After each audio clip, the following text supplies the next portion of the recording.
We begin at 5 with already seeing dangers of today's weather in Arapahoe County. There was a small fire that sparked near Deer Trail. This is video from a CDOT camera, well, the last video was, showing some smoke nearby. The Arapahoe County Sheriff's Office says the fire is contained. No word yet on what started that. Thanks for joining us at 5, everyone. I'm Phil Lipoff. And I'm Kim Christensen. First the fire, then the snow. It could get slick on I-70 in the high country tomorrow. Let's get over to Chief Meteorologist Kathy Sabin, who's tracking this change. So exciting. It's so exciting. And look at this, guys. We have a freeze watch that's going out Tuesday night through Wednesday morning. And that is because we've got this colder weather coming in. Not one storm system, but two. So we're talking about potential freeze conditions tomorrow night, rain showers in Denver tomorrow night, and some mountain snow. Today, it was all about the warm weather. In spite of the cloud cover, temperatures way above average in the 70s. Rapid snow melt in the mountain, as you can imagine when you look at these numbers. 58 in Eagle, 59 in Alamosa, 72 in Denver, 83 in Rocky Ford. Winds are starting to ramp up out of the southwest in advance of the first system that will be here later tonight. There are red flag warnings out for areas south and east of Denver through 8 o'clock. They will be reinstated these mornings again tomorrow for the same areas ahead of this system that's coming in, and that one is going to bring some good water to the state. Not a lot to show you on the radar yet. There's some light showers showing up over the western slope areas and higher terrain. Denver will have to wait till tomorrow afternoon, but as early as 1-2 o'clock in the afternoon, we could start to see foothill snow, rain in Denver, and then some heavier showers coming through by about this time tomorrow night. And that, my friends, is only the first storm of the week. So the focus in the next 24 hours will be on the rain for Denver, and then later on in the week, it's colder weather with a chance for rain and snow in the city. The timing and impact of that Friday storm, that's coming up with your weather headlines. Kathy, thank you. Denver Water will start drought charges on water use starting May 1st because of how dry it has been and is right now.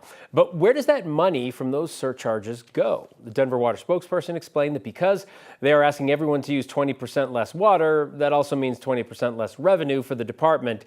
And these surcharges are ways for them to break even. They're also reducing their spending through a hiring freeze and deferring projects to help keep those costs as low as possible. And that revenue is so critical to us maintaining our infrastructure, continuing to operate, continuing to treat and deliver drinking water to our customers, as well as fixing main breaks and doing important construction as well. We know that drought pricing in this situation will at least help us make up a little bit of that gap. As for city parks, golf courses, and other areas that use more water, Denver Water says they are required to cut 20% of their water use as well. How they do that, though, may be different from how a typical household is being asked to do it. South Suburban Parks and Rec has announced how it plans to reduce its water use in response to the drought. When it comes to its golf courses, the department said it will draw water from its wells to maintain the courses. The Family Sports Center will use reclaimed water from Arapahoe County. The department also said it plans to reduce water use in its parks and public spaces by watering less in non-athletic areas. South Suburban says it's working with Denver Water to help reach its goal of cutting down water use by 20%. A judge has sentenced a former Loveland police officer to nearly 2 decades in prison for sexually assaulting a teenage girl while on duty. Late last year, a jury found Dylan Miller guilty of abusing his authority and violating a person's civil rights.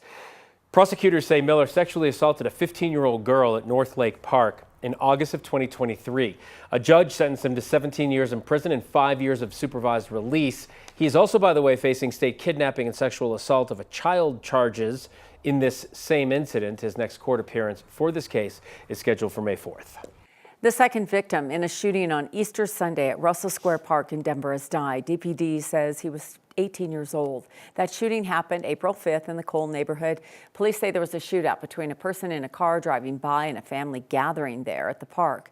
2 people, the 18-year-old man and a 43-year-old woman, died. Denver police says a man at that party likely shot the woman. DPD says the DA's office is not filing murder charges because they didn't think they could get a conviction, but there could be other charges filed. DPD says the suspect car involved has been confirmed as stolen. No one has been arrested. Police are still investigating. If you know anything, call Crime Stoppers. Denver City Council has given its first approval to place a one-year moratorium on new permits for AI data centers. City leaders say the moratorium would give them more time to develop regulation to address community safety and equity around the data centers. The city says that a moratorium has been in place informally for more than a month. It comes after pushback from the community on data centers being built in North Denver. Council still needs to give final approval. A Denver-based aerospace company says it's doubling its production of satellites after acquiring a Littleton company. Last fall, Voyager Technologies acquired ExoTerra Resource at an undisclosed fee. ExoTerra Resource was a satellite tech company founded in 2011 out of Littleton. Since they got that company, Voyager says it boosted its production to meet the demand for the Golden Dome project. That is President Trump's vision for a multi-billion-dollar space-based shield that can protect the entire U.S. Voyager says it can now produce one of these defense satellites a day. Voyager is also the developer of Starlab. That's a private space station that will replace the International Space Station once it retires. Artemis 2 made its splashdown last week, but engineers at Lockheed Martin say the work it's far from over. Yeah, absolutely not for them. They're reviewing the performances of both the software systems and other issues that apply to future missions. 9 News reporter Janelle Finch spoke with Lockheed Martin's mission manager. While eyes now look to Artemis 3, Lockheed Martin engineers did take time this morning to celebrate a successful mission. Houston Integrity splashdown, sending post-landing command now. After nearly 10 days away, it doesn't just feel good to be home. We feel great. Artemis 2 and its crew returned to Earth after a historic mission ended Friday. The clock's already ticking down to the next space trip. Going to be areas that we're going to look at for how we want to fly the vehicle going forward. Paul Benfield is the Artemis 2 mission manager at Lockheed Martin. He makes sure teams have what they need to get people to the moon and back. Largely, it's engaging that team, ensuring that they understand the schedule that's needed for any analysis or any work that they're doing. Benfield says they celebrated the success of the mission, but time off didn't last long. We have a challenging schedule to get to that next mission, but the teams are working it as we speak. He says teams are out at Artemis 2 removing internal components like computers for future use. What works will be used in Artemis 3, 4, and 5. The Artemis 3 vehicle just got out of thermal performance testing, and it's well on its way towards being ready for the next missions next year. He says teams are already applying lessons learned from Artemis 2. Several areas in flight where the vehicle reacted correctly, but maybe not how we would ideally want it to react. So that's a change that we can make fairly easy. Benfield says software and systems held up well and won't need major changes. He's using the success of this mission to provide momentum for future space exploration. We're really proud of how it went. NASA is planning to launch Artemis 3 mid-2027. Artemis 4 and 5 are set to take off in 2028. Lockheed Martin here in Colorado says they'll be a part of the designing, engineering, and mission managing for all those vehicles. Janelle Finch, 9 News. Amazing. All right, Janelle, thank you. The Denver Nuggets and Colorado Avalanche are rolling into the playoffs. No other way to say it except red hot.